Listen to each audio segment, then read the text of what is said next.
Good day, everyone.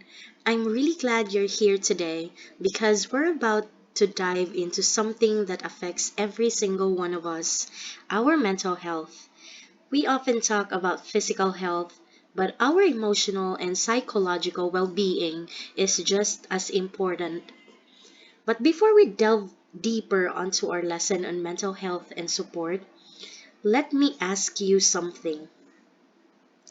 Have you ever had a day when you felt heavy, anxious, or just off? Maybe you couldn't explain why, but something inside didn't feel right. That's okay, it's part of being human. And today, we'll explore why that something inside matters just as much as physical health.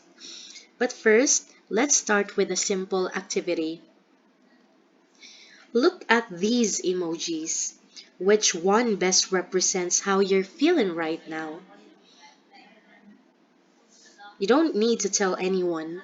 Just say it quietly to yourself. And reflect upon this question. Why do you think you feel that way? You know, being able to name your emotion is the first step toward caring for your mental health.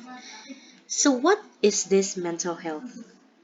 Mental health, according to the World Health Organization, is a state of well being where a person realizes their abilities, can cope with normal stresses of life, works productively, and can contribute to their community.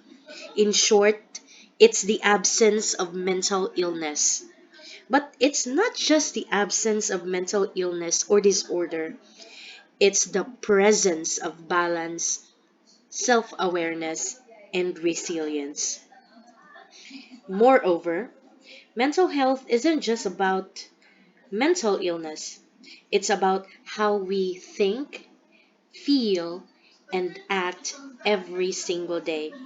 It shapes how we can handle stress, relate to others, and make choices. That's why being aware of mental health is so crucial. Now, if we don't understand mental health, we might overlook the early signs. We may judge others by saying they like being moody or lazy, when in fact, they could be struggling inside.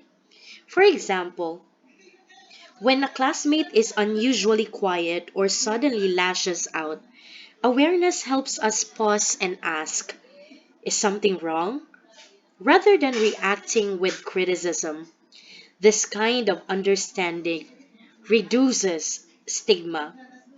It builds a school culture where, you know, asking for help is seen to be brave and it's not shameful.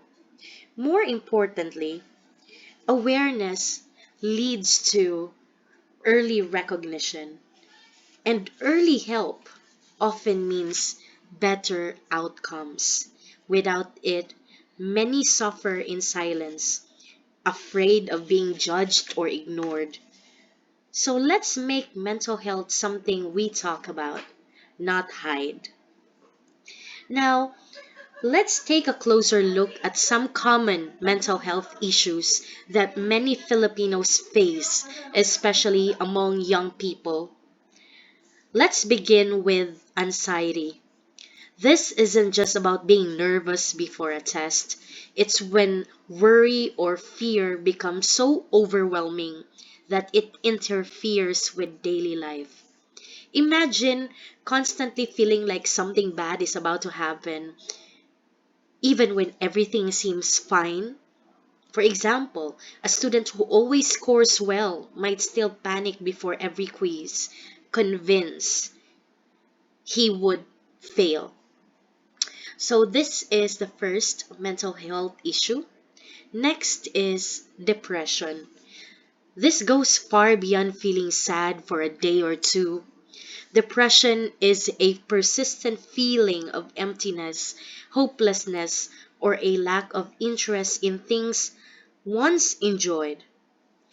Picture a student who used to play a guitar passionately, but suddenly loses all motivation to even pick it up. That's depression quietly taking its toll. Stress is another common issue, especially from schoolwork, deadlines, exams, and family expectations. And when stress piles up without rest or support, it can lead to burnout, a state of emotional and mental exhaustion where a person feels like they have nothing left to give. There is also post traumatic stress disorder or PTSD. This can develop after someone experiences something terrifying or traumatic like abuse, a car accident, or a violent event. Even after the danger has passed, they may still feel afraid, have flashbacks, or avoid anything that reminds them of a trauma. Another is eating disorders. Eating disorders are serious mental health conditions that involve unhealthy and often dangerous behaviors related to food and body image. The most common types include anorexia nervosa, bulimia nervosa, and binge eating disorder. In anorexia nervosa, a person severely restricts their food intake due to an intense fear of gaining weight, even when they are already underweight. Just like what you can see here in the picture. These anorexic people may see themselves as fat despite being dangerously thin. People with anorexia nervosa become malnourished and may cause death in severe stage if not treated earlier. So these anorexic people, they tend to exercise excessively, wear bulky or loose clothing, make excuses during mealtime, and shift the food around their plate just to pretend that they are eating. Now let's proceed to another eating disorder, which is bulimia nervosa. This bulimia nervosa involves cycles of binge eating, or what do we call eating large amounts of food in a short time, followed by purging such as vomiting, ginaluad natin, or using laxatives to avoid weight gain. People with bulimia disorder are very concerned with their weight and shape of their body. And to avoid gaining weight, people with this disorder take laxatives, induce vomiting, go on dieting, or do excessive exercise to get rid of the food consumed. In short, these people tend to feel trapped in this very harmful cycle. Then there is binge eating disorder, characterized by compulsive eating, which is similar to bulimia in terms of excessive food intake, but without purging. In other words, people with this disorder lost control over eating large amount of food in one sitting, but they do not eliminate it. And this eating disorder may be an indicator that a person uses food to eliminate unwanted emotions, to cope depression and fight stress. And since they eat a lot and don't eliminate it, many people with binge eating disorder are overweight and obese. So, um, although this is not part of eating disorder, allow me to um, remind you of this very essential note. Anemia is different. While eating disorder can sometimes lead to anemia, anemia itself is a medical condition where the body lacks enough healthy red blood cells to carry oxygen. It's usually caused by iron deficiency, not by disordered eating disorders, or not by disordered eating behaviors, although restrictive eating in anorexia can contribute to it. So,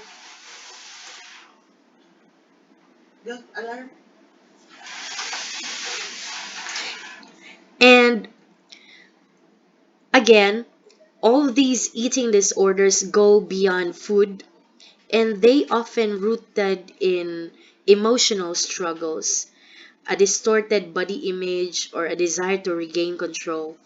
And just like other mental conditions, they're not always visible, but they require compassion, understanding, and proper support. Next mental health issue is bipolar disorder, where someone goes through extreme mood swings, feeling very up or energetic at one moment, called a manic episode, then very down or depressed the next. So the important thing to remember is many of these conditions are invisible, but they're very real. Just because you don't see someone crying or panicking doesn't mean they're not struggling. Someone beside you might be dealing with battles you don't even notice. So be kind at all times. Now let's dig deeper onto the signs of mental health struggles or issues. How do we know if someone might be struggling mentally? So, mental health issues aren't always visible, as mentioned earlier, but there are signs. Subtle at first, but they speak volumes if we play or we pay close attention. So, some common signs include: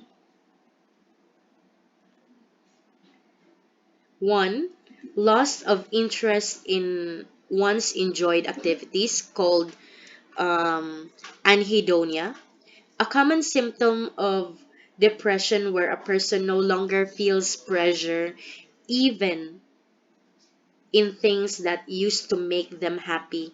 So specific examples may be when someone stopped joining clubs or stopped playing their favorite sport.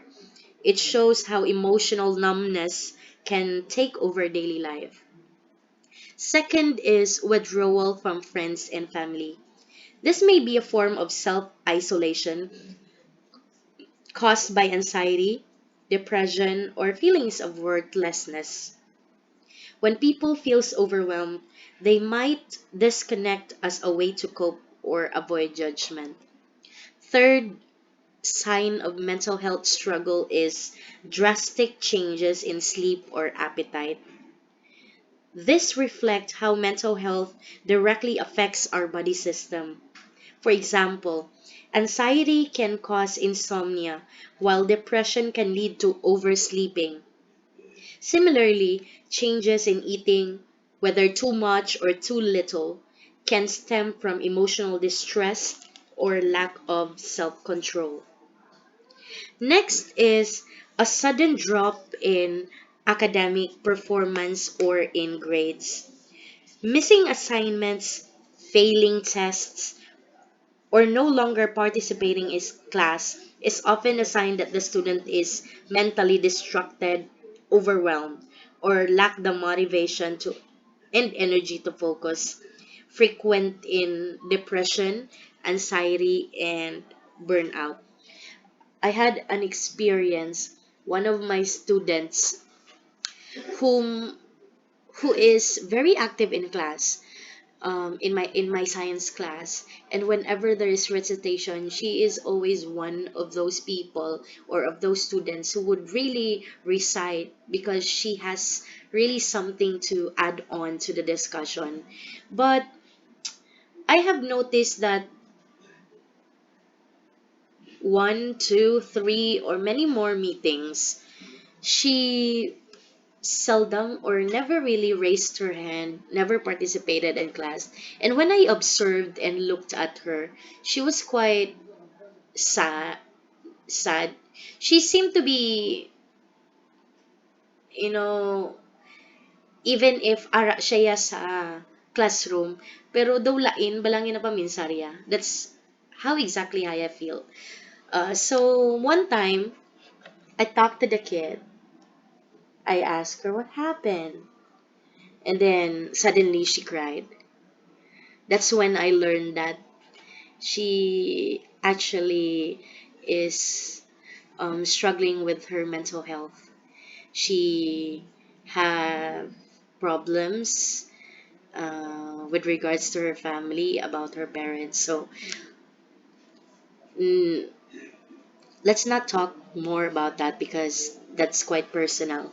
But at least based on experience, would those changes that happens to students in class, which directly affects their grades or scores, might actually be a warning sign of mental health struggles. So if you can see some of these mental health struggle signs to your classmates or friends, then try to reach out to them, talk to them so that they could, at least release those burden they are feeling as of the moment. Okay, so next mental health struggle is constant fatigue or lack of motivation. Even for simple routines, suggest emotional exhaustion. So, this kind of tiredness isn't just physical, it comes from carrying unseen emotional burdens every day. Another sign is extreme mood swings, from calm to angry or cheerful to hopelessness in a short span of time. These extreme mood swings may point to conditions like bipolar disorder or unresolved trauma. These shifts can disrupt relationship and functioning, especially um, when emotions swing unpredictably.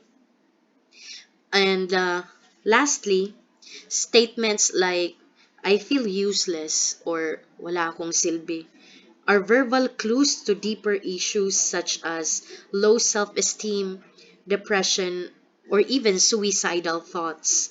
They reflect a mindset trapped in hopelessness or even self-blame. So, together, these signs aren't just behaviors. They are expressions of distress that shouldn't be ignored. Mental health struggles often show themselves in everyday actions, and recognizing them is the first step toward offering help or seeking it. So, if you have a friend who used to laugh with you, suddenly avoids class, stops posting online, and seems tired all the time, these aren't just signs of a bad day. This could be a silent cry for help. Okay, now that we understand the signs of mental health struggle, the next question is, how do we help? The good news is, you don't have to be a psychologist or an expert to support someone. Often, just being present, just being there is powerful. So start by simply being there. Really listen without interrupting, judging, or offering quick fix solutions. Avoid saying things like, "Kaya mo yan." Just think positive. Instead, say things like, "I'm here for you," or "You don't have to go through this alone." These words might seem small, but they can make someone feel seen, heard, and valued. In fact, mental health care isn't always clinical.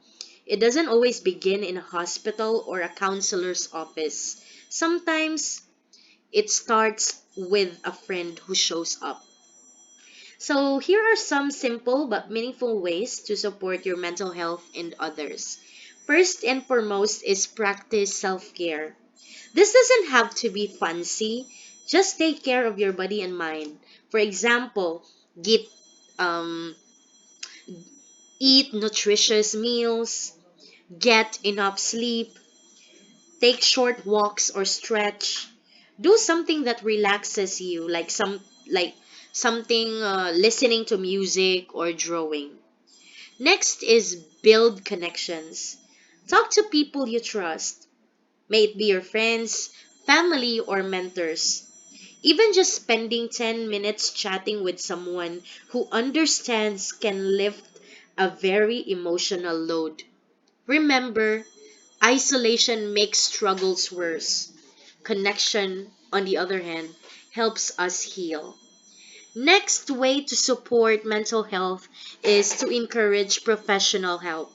If someone seems overwhelmed, gently encourage them to speak to a counselor, psychologist, or a doctor. Say something like, have you thought about taking or talking to a counselor? It really helped me. So, normalize asking for help. It's brave, not weak. So, share as well what works for you.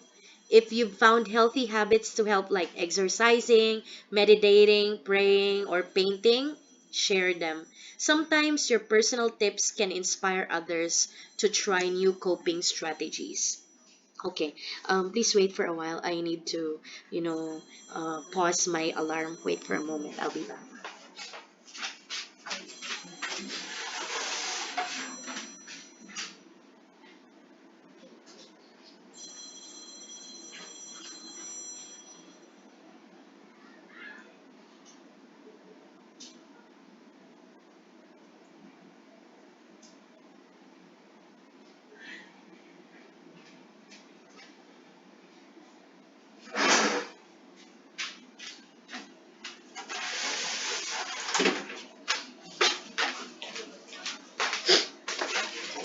Okay, now going back, let's proceed to the fourth way to support mental health in others, and that is manage your stress. Teach yourself healthy ways to handle stress.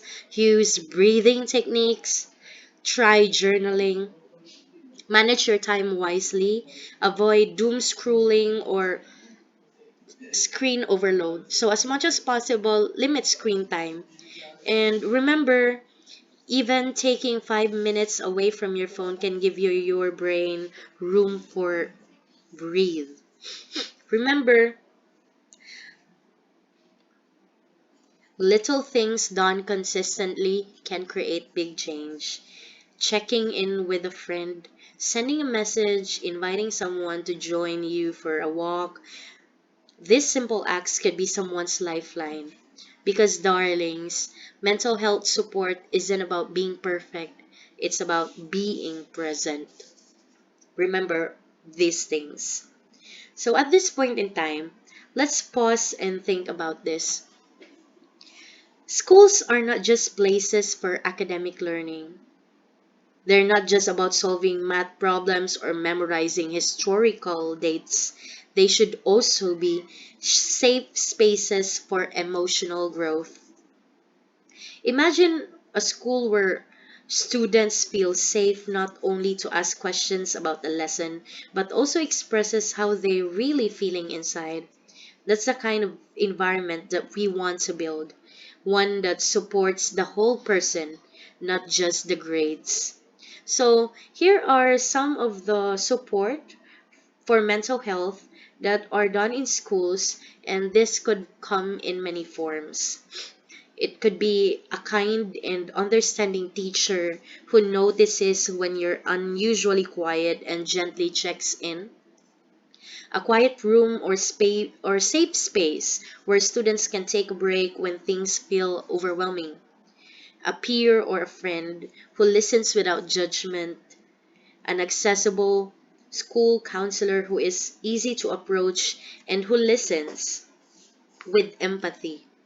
And of course, a mental health friendly policies, rules that consider the emotional needs of students, like flexible deadlines in times of crisis or even mental health days or health break. So even these small initiatives like wellness break, or in other schools they say mental health break, can make a difference. These school-wide activities remind students and teachers alike that it's okay to rest, it's okay to talk. Your mental health matters. And Let me give you a quick example how some schools supported their students' mental health. At some schools during exams, um, they play calming music in the halls or let students do deep breathing exercises before a test. It may seem small, but for a student battling anxiety, that moment of calm can mean everything. Because remember, when students feel seen, supported, and understood, they thrive, not just academically, but emotionally and socially too. So, kanami lang if there's a school where every student knows what that they are not alone, where asking for help is normal, where teachers and classmates support one another, that not just in projects but in life. What a beautiful world that could be. And together, step by step, if we practice all these things, we can achieve this valuable thing we are aiming for. So let's work hand in hand to achieve this very wonderful world we view ourselves. Now that you have known how valuable the support schools offer to mental health of the students and teachers alike. Now, let's shift our focus to something truly important. A very good news. To those experiencing inner struggles, remember, help is available. You don't have to face mental health struggles alone, and neither do the people around you. And so, here are resources ready to support you. Many of them are just call or click away.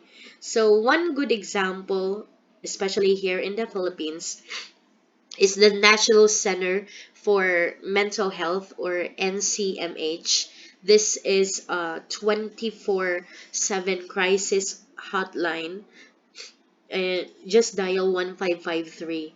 Whether you're feeling anxious, overwhelmed, or simply need someone to talk to, they are there day and night. There's also Hopeline PH, another hotline you can call or text at 0917-558-4673. They're trained to listen and help in times of emotional distress. Or you can check on their Facebook page, Hopeline PH, and some other um, numbers in Smart PLDT. Try to contact them or reach them in times of emotional distress. And in our digital world, support has become even more accessible.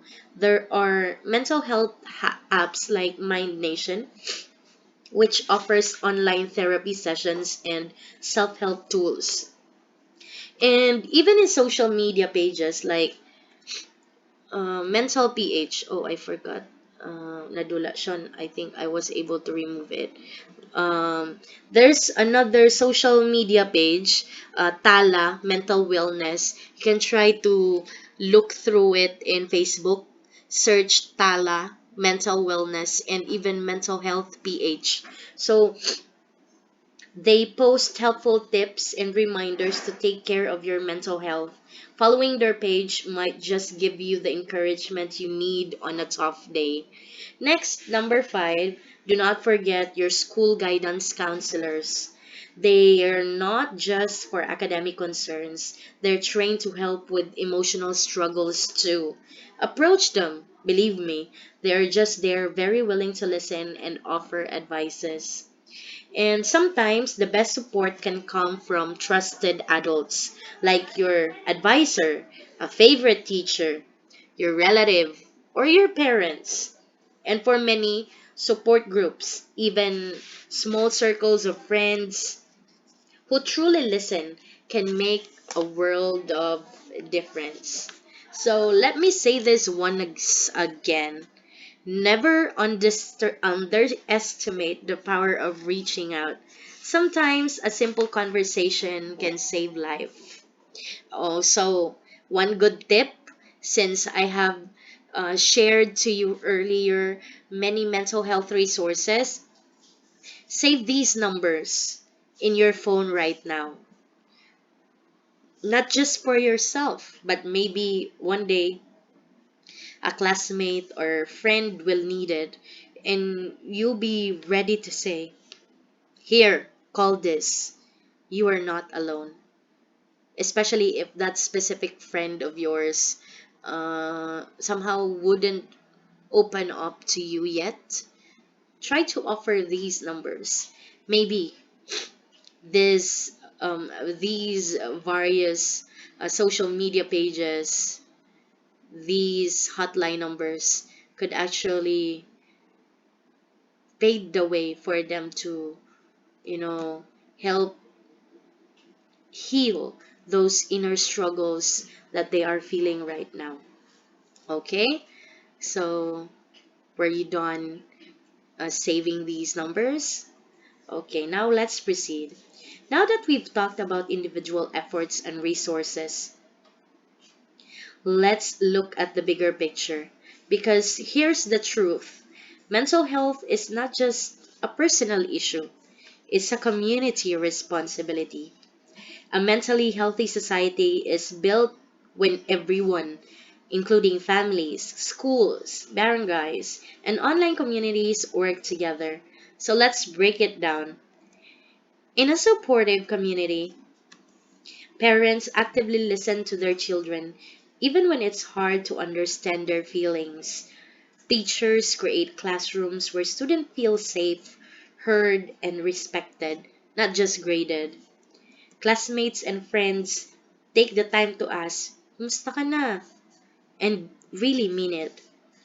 Leaders make space for dialogue by organizing talks, offering free counseling, or simply encouraging people to speak up. For instance, there are many community based mental health programs that are actually very good at making other people aware of their mental health. So, in a barangay in Guadalupe, they started holding mental health talks for youth every Saturday. It may sound simple: a gathering, some snacks, and an open mic. But for many young people, it became life changing. It gave them hope, connection, and strength to carry on. Likewise, in Iloilo City, the local government took a bold step toward prioritizing mental health by relaunching Ginhawa 2.0 on April 28th at the City Hall grounds. This comprehensive mental health program aimed to build a strong network of support systems that promote resilience and well-being. Ginhawa 2.0 opened up community opportunities for self-care, reflection, and empowerment through the meaningful connections, community-based programs, and accessible mental health resources. And by strengthening capacities at the grassroots level, Iloilo City is paving the way for more inclusive, responsive, and sustainable mental health support for all. So, now I ask you, what about your class, your club where you are joining in right now, your school, your barangay? What can you do to promote mental wellness where you are? Think about it. Because every effort counts. Even with just a bulletin board with mental health reminders, a peer support circle, even just saying, "I'm here if you need to talk." Together, we can build a world where mental health is valued, supported, and protected, one community at a time. So, to wrap this up, remember this: taking care of your mental health is not a luxury, it's a necessity. And supporting others doesn't require superpowers, just empathy, patience, and open hearts. Let's normalize conversations around mental health. Let's be the generation that listens, supports, and uplifts. Because when our minds are healthy, our communities thrive. So always remember that you matter, your story matters, and your mental health matters. So that's all for this session. Thank you so much, everyone.